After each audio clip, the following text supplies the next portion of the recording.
বাংলাদেশ জাতীয়তাবাদী দল লালমনিরহাট, নীলফামারী, রংপুর, গাইবান্ধা 5টি জেলার কুড়িগ্রাম এই 5টি জেলার উদ্যোগে দুদিনব্যাপী যে অবস্থান করব বা যে দাবি আদায়ের জন্য আপনারা সমবেত হয়েছেন, আমি বিএনপির পক্ষ থেকে, আমার ব্যক্তিগত পক্ষ থেকে এবং বাংলাদেশের 18 কোটি জনগণের পক্ষ থেকে আপনাদের উদ্যোগকে স্বাগত জানাই, অভিনন্দন জানাই, ধন্যবাদ। যাদববাগের তিস্তা রাস্তা, তার মানে আমরা উত্তরবঙ্গ বলতে পারি। এই উত্তরবঙ্গের মানুষের দাবির মধ্যে সীমাবদ্ধ থাকার কথা নয়। এটা বাংলাদেশের 18 কোটি মানুষ, 54,000 বর্গ মাইলে প্রতিটি মানুষের দাবি। সুতরাং আপনারা উদ্যোগ নিয়েছেন, আমরা আপনাদের সাথে এই উদ্যোগে সাড়া দিয়েছি। প্রয়োজনে সারা দেশে এই আন্দোলন চলতে থাকবে।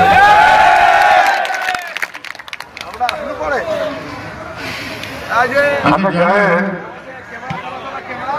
1977 সালে সম্ভবত মজলুম জনতা মাওলানা ভাসানী ফারাক্কার অভিমুখে একটি লং মার্চ করেছিল পানির জন্য। সেটা চাঁপাইনবাবগঞ্জ থেকে মুর্শিদাবাদ থেকে আরো ভারতের ভিতরে অনেক বছর হয়ে গেল, কিন্তু ফারাক্কার পানি কিন্তু আমরা এখনো পাই নাই। সেদিন মজলুম জননেতা মাওলানা ভাসানীর এই লং মার্চ সফল করার জন্য শহীদ রাষ্ট্রপতি জিয়াউর রহমান নিজে পৃষ্ঠপোষকতা করেছেন। প্রশাসনকে সহযোগিতা করার জন্য নির্দেশ দিয়েছিলেন। তারপর তিনি ভারত সম্ভবত তখন প্রধানমন্ত্রী ভারতের মোরারজি দেশাই। তখন ভারত বাংলাদেশ ফারাক্কা একটা চুক্তি হয়, যেগুলো ছিল যে নট লেস দেন এই চুক্তির পর সেই চুক্তি বাতিল হয়ে যায়, আর চুক্তির নবায়ন হলো গ্যারান্টি কলেজটা থাকে না। এমনকি পশ্চিমবঙ্গেও বিহারের লোক কিন্তু ফারাক্কার বিরুদ্ধে আন্দোলন করে, তারাও এফেক্টেড হয়। আন্তর্জাতিক নদী আইন অনুযায়ী ভাটির দেশ পানির মালিক। ভারত থেকে যে বাঁধের মাধ্যমে পানি আটকানো হয় সেটা আন্তর্জাতিক আইনে বেআইনি, কারণ পানির উৎস অনেক দূর। সেই পানি গড়াতে গড়তে ভাটির দিকে যাবে, এটি সাগরে যাবে, এটি যাও। কিন্তু ভারত বারবার বেইমানি করে চলছে এবং আমাদের অধিকারের উপর হস্তক্ষেপ করছে। পানি নেই একটা সমস্যা, আবার যখন পানি প্রয়োজন তখন পানি নাই। নদী 75% জানাতো, আমি ভুল না করে জানিয়ে দিচ্ছি, জানিয়ে পায় এটাকে নদী বলা যায় না, এখন খাল বলা যায়। আবার বর্ষাকালে এই নদীর আশেপাশের বাড়িঘর পানি ঢলে মানুষ গৃহহারা হয়ে যায়। তারা এই কাছে যদি না করত, পানির প্রভাব যদি স্বাভাবিক থাকতো, তাহলে এই চট পড়ার কথা না। কারণ পানির প্রভাব যদি তার নিজ গতিতে না যেতে পারে, তখন এই নদীর তলদেশ ভরাট হতে থাকে, ভরাট হতে স্তর চলে যায়। সে কারণে উজানের দেশ নয়, ভাটির দেশ পানির মালিক। এই পানির আরেকটি বিপর্যয়ের কারণ আছে, সেটা হলো যে আমরা আজকে বিশ্বব্যাপী যে পরিবেশ সে আতঙ্কে আছে, অর্থাৎ জলবায়ু। এই জলবায়ুর ক্ষেত্রে এই পানির ব্যবস্থাপনার যে ত্রুটি অথবা নিয়মের বাইরে পানি আটকানো, তার জন্য কিন্তু পরিবেশ দূষিত হয়। এটা আমার বক্তব্য না। 1991 সালে একটি জার্নালে আমি পড়ছিলাম, ভারতের পানি বিশেষজ্ঞ এবং পরিবেশ বিশেষজ্ঞ এক অধ্যাপক তিনি তার গবেষণায় লিখেছিলেন, The defective water management is also responsible for pollution. অর্থাৎ পানির যে ব্যবস্থার মধ্যে অব্যবস্থাটা হয় বলে সে কারণে পরিবেশ দূষণ হয়। তার ফলশ্রুতি দেখবেন উত্তরবঙ্গের মধ্যে একটা মরুময় আমার যে সময় গাছ হওয়ার কথা না বলে হয়, যে গাছ হওয়ার কথা সেগুলো হয় না।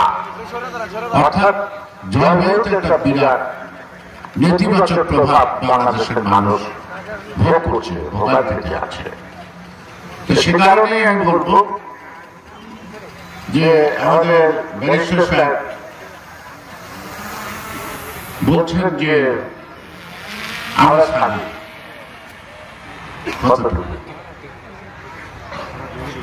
আমরা ভারতের একনিষ্ঠ একজন ব্যক্তিকে দেশ থেকে তাড়াতে পারছে, রাখতে পারি না,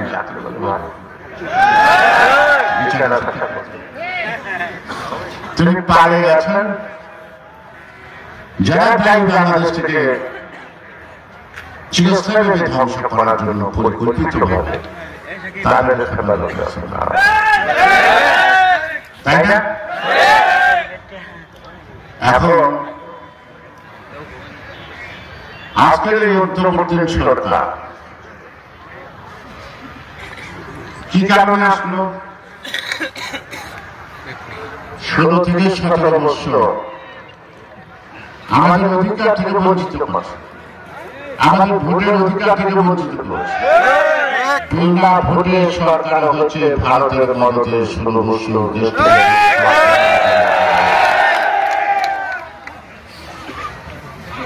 সরকার কখনো অস্বীকার করে নাই। প্রায় 16 থেকে 17 লক্ষ কোটি টাকা বিদেশে পাচার হয়েছে। সরকার মাঝে মাঝে বলছে ওদের হাত অনেক লম্বা,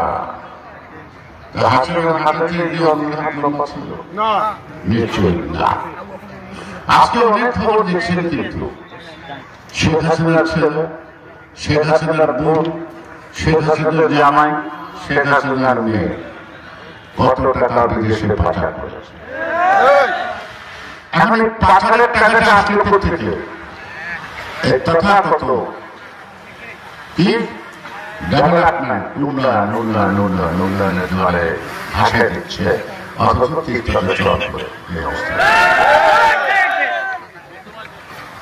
এই টাকাগুলি কারা জমা করেছে? এই দরবেশরা সম্ভবত তারা এই টাকা লুটপাট করেছে। একটা অংশ হাসিনা দিচ্ছে, বাকি অংশ ভাগাভাগি করে গেছে। তাদের বিরুদ্ধে কি কোনো ব্যবস্থা এখনো গ্রহণ করা হয়েছে? এটা মামলা দেখে কি ব্যবস্থা হয়ে যায়? সুতরাং এই যে মহাপরিকল্পনা, যদি আমি সেই সিরাজগঞ্জ পর্যন্ত এই নদীর পার দিয়ে যাই, অবশ্যই উত্তরবঙ্গের লোকের ঢাকায় যাওয়ার দরকার হবে না। এখানে শিল্প কারখানা গড়ে উঠতেই পারে।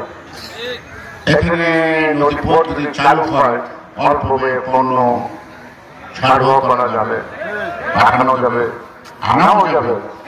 স্থল পথে অনেক ভাড়া। এখানে কৃষির মধ্যে ভালো ফসল হয়, শাকসবজি হয়, কিন্তু কেন লোক খায়? আর এটা টাকা উঠলে ঢাকা গিয়ে 100 কিলোর উপরে দাম হয়ে যায়। 15 টাকা 10 টাকা ফুলকপি, ঢাকা গেলে 50 টাকা। কিন্তু মানুষ বেশি দামে খাচ্ছে, কিন্তু যিনি ফলটা ফলাচ্ছেন তিনি কিন্তু আর পয়সা পাচ্ছেন না। এখন আমি সরকারটা আছি কেন?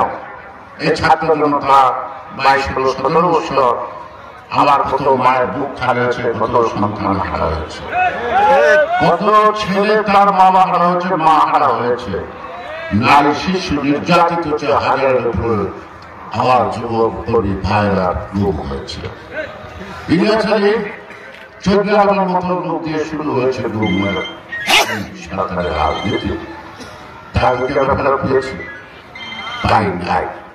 এই সরকারকে তাদেরকে ফেরত আনার কোনো উদ্যোগ গ্রহণ করেছে, করেন নাই।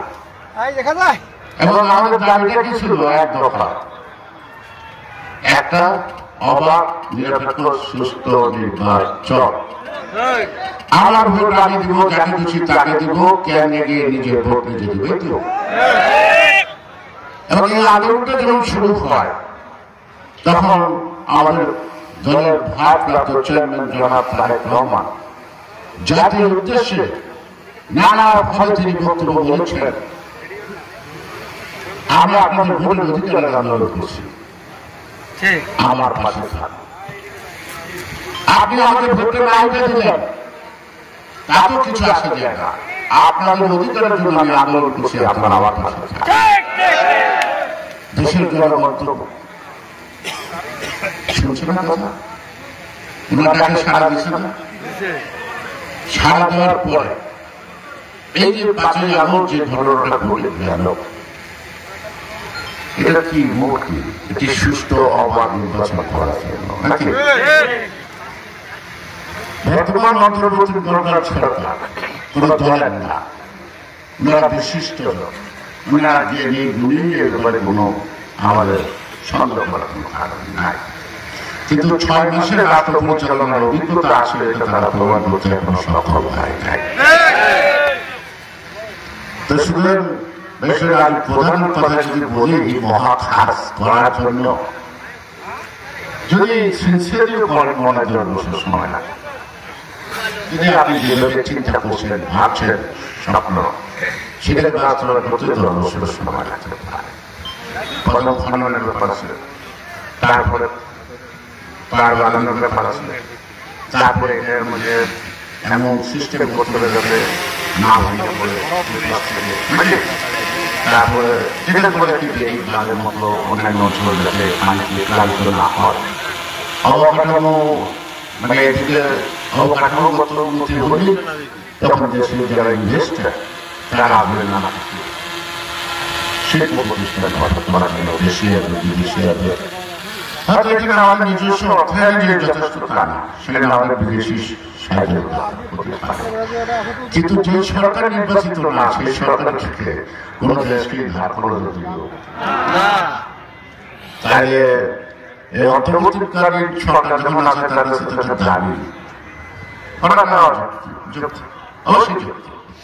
এবং তার সাথে আমরা উদ্যোগ নিব, এই কথাটা যদি বলে তাও আমরা তৃপ্তি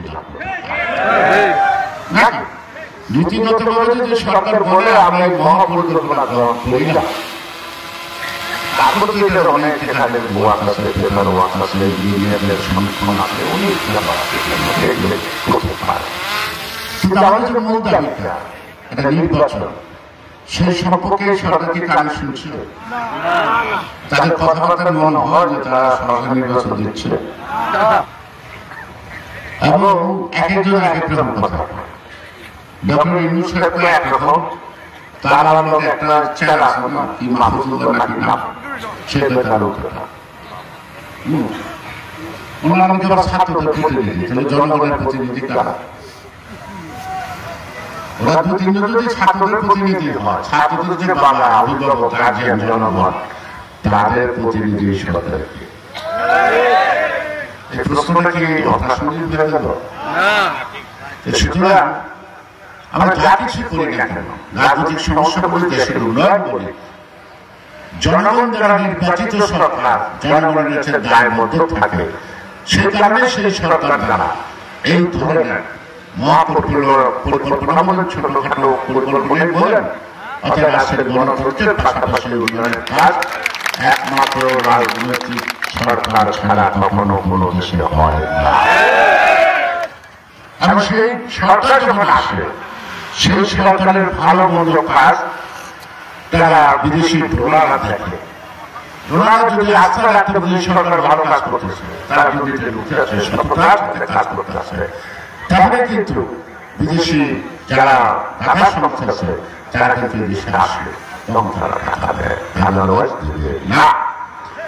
এখন আমাদের আরো 5 বছর না 6 বছর না 30 বছর জানি না হাসিনা যত টাকা ধার করে গেছে বিদেশি থেকে, তাদের সুদ আসলো ফেরত দেবো না না সরকারি কর্মচারী বেতনের মধ্যে নিয়ে ভাবতে হবে।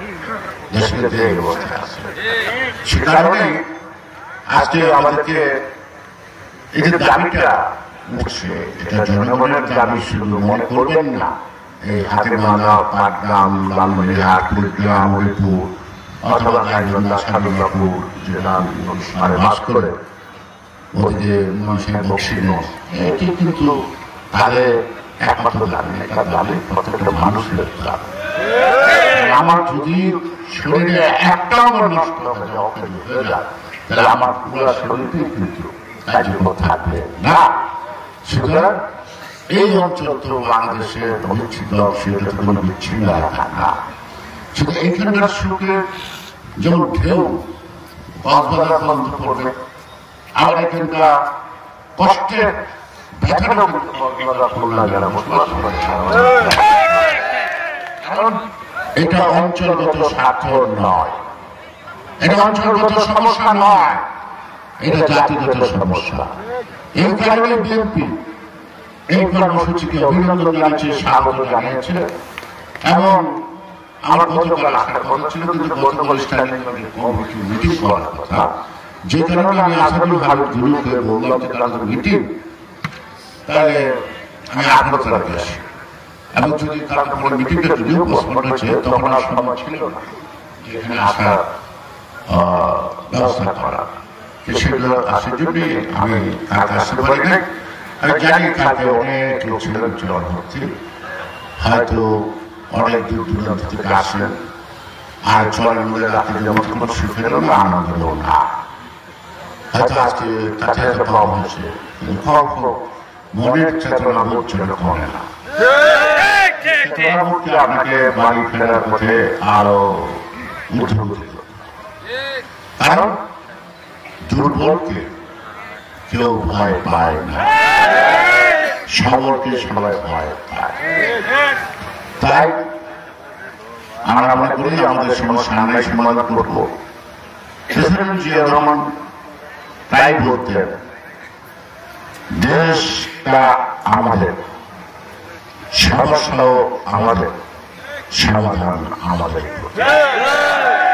যে কোনো কাজে বলতেন জনসভার মধ্যে, টাকা কোনো সমস্যা না, মানুষ কেন? তার সততায় সারা বিশ্ব অবাক বিশ্বাস ছিল। জিয়া রহমান হাত পাতলে বিদেশিরা টাকা দেওয়ার জন্য প্রস্তুত ছিল, তার মধ্যে হাত পাতেন না। কেন পাতেন না? আজকে যে বৈদেশিক মুদ্রা অর্জিত হচ্ছে, যে রেমিটেন্স, তার শতকরা 80% রেমিটেন্স জিয়া রহমান তখনই ঠিক করতে পারছিল। মধ্যপ্রাচ্য থেকে কোন হাওড়া কিংবা ভিক্ষার্থী যান নাই, তিনি মধ্যপ্রাচ্যের শ্রমবাজারটা দখল করেছে। আমাদের এখানকার যুবকদেরকে প্রশিক্ষণের মধ্যে দিয়ে 17টি বছর 17 লক্ষের প্রশিক্ষণ দিয়ে মধ্যপ্রাচ্যে এই যে অল্প শিক্ষিত, কম শিক্ষিত, অর্ধশিক্ষিত এই যুবকরা গিয়ে যেই টাকা পাঠায় সেই টাকা দিতে যাচ্ছে। জিয়ারহমানের সর্বপ্রথম দর্জি ট্রেনিং, আমরা তো হাসি শুরু করলাম, দর্জি ট্রেনিং এগুলো আমাদের দায়িত্ব ছিল জানুয়ারি থেকে আমরা নজর করে বিভিন্ন অঞ্চলে কাঠ মিস্ত্রি, মেকানিক্স, ড্রাইভিং, তার প্রশিক্ষণ দিন রাত্রি চলতে হলো। ভোকেশনাল ট্রেনিং এ 2 শিফটে লেখাপড়া শুরু করলো। তার ফলাফলটা আজকে দেখছি বৈদেশিক মুদ্রা অর্জনের 2টি খাত, একটি তৈরি পোশাক শিল্প, আর একটি হলো আমাদের ম্যান পাওয়ার। সুতরাং আপনাকে বিদেশি সাহায্য পাইতে গেলে আপনাকে তাদের সামনে দৃশ্যমান করতে হবে যে আপনি দেশের জন্য সিনসিয়ার, জনগণের কল্যাণের জন্য সিনসিয়ার। আপনি ঘুষ দুর্নীতির ঊর্ধ্বে, আপনাকে টাকা দিলে টাকা মাল যাবে না। সে কারণে আমাদের স্লোগান দিতে হবে, এই মুহূর্তে দরকার নির্বাচিত সরকার। আমি বলছি না বিএনপি সরকার, জনগণ যারা খুশি সরকার বসা নাকি, কিন্তু একটা নির্বাচিত সরকার। কারণ একটা অন্তর্বর্তীকালীন সরকার আজীবন চলতে পারে না। একটা অন্তর্বর্তী সরকারের জনগণের আকাঙ্ক্ষা, তার চোখের ভাষা মনের ভাষা বুঝতে হবে। তাদেরকে কতদিন থাকতে দিবে কি দিবে না, তাদেরকে ডিসাইড করতে হবে। মানুষের ধৈর্যচ্যুতি ঘটার আগে একটা নির্বাচনের উদ্যোগ নাকি ভুল বললাম? সুতরাং কেউ যদি মনে করেন আজীবনের জন্য দরকার অন্তর্বর্তীকালীন সরকার, তাহলে ডক্টর ইউনূস সাহেব একজন বিজ্ঞজন সম্মানিত লোক ভুল করে বসবেন, ভুল করে বসবেন। হাসিনা চলে গেছে, আমরা তো আনন্দ পাচ্ছি। হাসিনার পথ অনুসরণ করলে আমাদেরও যে চলে যেতে হবে, অসম্মানিত হবে, এই ভাবনাটা মনে রাখা ভালো। আমরা তো এই সরকারকে সহযোগিতা করতে চাই, আমরা চাই না আন্দোলন করতে, কিন্তু গণতন্ত্রের জন্য যদি রাস্তায় আরেকটা গুলি চলে, আরেকটা মানুষের বুকে রক্ত ঝরে, তাহলে সরকার কতক্ষণ টিকতে পারবে? সে কারণে বলবো, কারো কারো কথায় নিজেদেরকে ওভার এস্টিমেট করবেন না। কোন কোন দলের উস্কানিতে আপনারা আসল কাছ থেকে বিচ্যুত হয়ে জনগণের চিন্তাকে অন্যদিকে নেবেন না। কারণ আমরা পারি। আমরা ছাত্রদেরকে অভিনন্দন জানাই, তাদেরকে সাবাস বলবো। তবে এই ছাত্রদেরকে যেমনি আমরা মাথার মুকুট বানিয়েছি, মাথায় থাকা যোগ্যতাটাও তাকে অব্যাহত রাখতে, মাথার থেকে যদি পড়ে যায় ওরা কতটুকু আঘাত পাবে জানি না, তাহলে আমরা কষ্ট পাবো। আমরা তাদের মঙ্গল চাই, তারা দেশের জন্য করছে, কিন্তু ভাববার কোন কারণ নাই। বিএনপি যদি মাঠে নামে, তাহলে সেই আন্দোলন প্রতিরোধ করার মতো কোন শক্তি বাংলাদেশে। আমরা অনেক আন্দোলন করছি, সেটা বসে চাই না। এখন আমরা চাই স্বপ্রণোদিত হয়ে সরকার যতটুকু অপটিমাম সময়, যতটুকু সময় প্রয়োজন নাকি, অতটুকু সময়ের মধ্যে যদি নির্বাচন করবেন, সেটা জনগণের কাছে স্পষ্ট করা। এই আচ্ছা আচ্ছা কিছু বুঝি কিছু বুঝি না বুঝতে গেলে অনেক চিন্তা করতে হয়, এত চিন্তা কিন্তু মানুষ করতে চায়। সে কারণে বলবো, জনগণকে মাঠে নামানোর আগে জনগণের প্রত্যাশা অবাধ সুষ্ঠু নির্বাচন সময়টা নির্ধারণ করেন, যাতে সেগুলো প্রকাশ করে। এই আমাদের একটু ডাকলেন, চা খাইলাম, দুদিন পর বসলাম, এটা বেশি কিছু চলবে না। মানুষ যেতে চায় কাজ নাকি, এই আমরা গেলাম, ফজন গেলাম, ঘুম গেল, তমুক গেল, সারাদিন আমি আমার ওই সরকার বাদ দিয়া এই সংস্কারের জায়গা মানুষ শুনতে চায় না। কারণ অনেক দিনের সংস্কার দেখছি, মাঝে মাঝে ভয় হয়, সেই অনেক দিনের সংস্কারের ধারাবাহিকতা এই সংস্কার। রাজনীতি দলগুলি তো সংস্কার প্রস্তাব দিয়ে বসেছে, ওতে জায়গাবাজি করেন না, কোনটা কাটবেন কোনটা রাখবেন কোনটা রাখবেন না, ছেলেরা নির্বাচন দেন। কারণ কোন কনস্টিটিউশনাল কোন সংস্কার করার ক্ষমতা পার্লামেন্ট ছাড়া নাই। আবার কাছে আছে, তারা বলুক যে একটাই পরিবর্তন করা যাবে পার্লামেন্ট ছাড়া, কোন সুযোগ নাই। আমাদের মধ্যে একটা কনসেপ্ট দাঁড়াতে পারে, আমরা জাতীয় ঐক্য তৈরি করতে পারি যে আগামী রাষ্ট্র ব্যবস্থা এই পরিবর্তনগুলো না, আমরা সবাই মিলে স্বাক্ষর করতে পারি, যাতে যে দলের ক্ষমতা আসে তারা যেন জনগণের আকাঙ্ক্ষিত সংস্কারগুলি পরিবর্তনগুলি তারা আনতে পারে। কিন্তু অন্তর্বর্তীকালীন সরকারে 18 লক্ষ লোক হাত তুলে যদি বলে সংস্কার করার কোনো ক্ষমতা নাই। এই দেশের মানুষ আমরা যারা রাজনীতি করি বা যারা নাকি আমাদের দেশের সুশীল সমাজ বিজ্ঞজন বলে বুদ্ধিমান লোক বলে আমরা খুব সম্মান করি, তারা পা দিতে বোঝায়, তারা মনে করে জনগণ বোঝে না। আসলে জনগণদের তাদের থেকে আমাদের থেকে বেশি বোঝে, এটা আমি শিখতে পারছি। আমি আপনাদের কাছে আসছি কিন্তু আপনাদের মতামত জানতে, কোনো মতামত দিতে আসি। আপনারা কি চান? নির্বাচন চান? কি সঠিক সময় চান নাকি? তাই আমি সরকারকে জানাই দিই, তারা এই তিস্তার সমস্যার সমাধানের ক্ষেত্রে পূর্ব শর্ত হিসাবে একটি সুষ্ঠু অবাধ নির্বাচন, যে জনপ্রতিনিধিরা সেই সরকারে আসবে এবং আপনারা নীতিগতভাবে বলেন তিস্তা প্রকল্প বাস্তবায়নের সিদ্ধান্ত সরকার নীতিগত সরকার থেকে বসে থাকবে না, আবার যে সরকার ধারাবাহিকভাবে কাজ করতে থাকবে। এখন বুঝেন আমাদের শহীদ রাষ্ট্রপতি জিয়া রহমান খোদা বান্ধে করে খালের পাড়াখানে ঘুরতেন, ফারাক্কার সমস্যা, এই সমস্যা থাকবে আজীবন।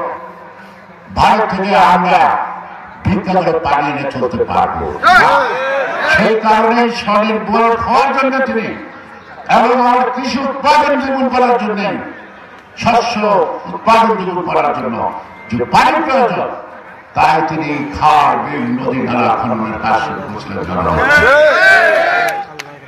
উনি খাল বিল করছে, এখন দেখা যাচ্ছে তিস্তার মতো বড় বড় নদী কাটতে হবে।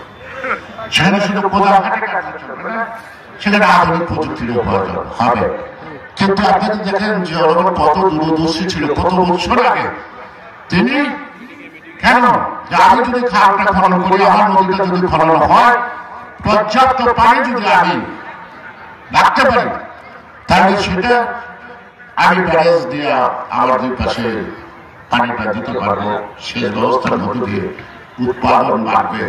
ডিপ টিউবওয়েল বেশি দিন দিলে পানির গভীরতার স্তর নিচে নেমে গেলে আমার পরিবেশ দূষিত হবে এক সময়, সেখানে সার্ভিস হবে না। এইরকম পানি যদি আপনি ছোট ছোট খাল করে পার দিয়ে দিয়ে যদি আপনি কৃষি জমির দিকে নিয়ে যেতে পারেন, তাহলে ডিপ টিউবওয়েল রাখেন। এই জন্য পানিটা সংরক্ষণ করার জন্য আমাদেরকে উদ্যোগ গ্রহণ করতে হবে, যার মধ্য দিয়ে তিস্তা দিয়ে আমাদের সাথে কোনো ব্ল্যাকমেলিং ভারত করতে না পারে, যে না এই অপরাধ করে কোনো লাভ হবে না, ক্ষতি হবে।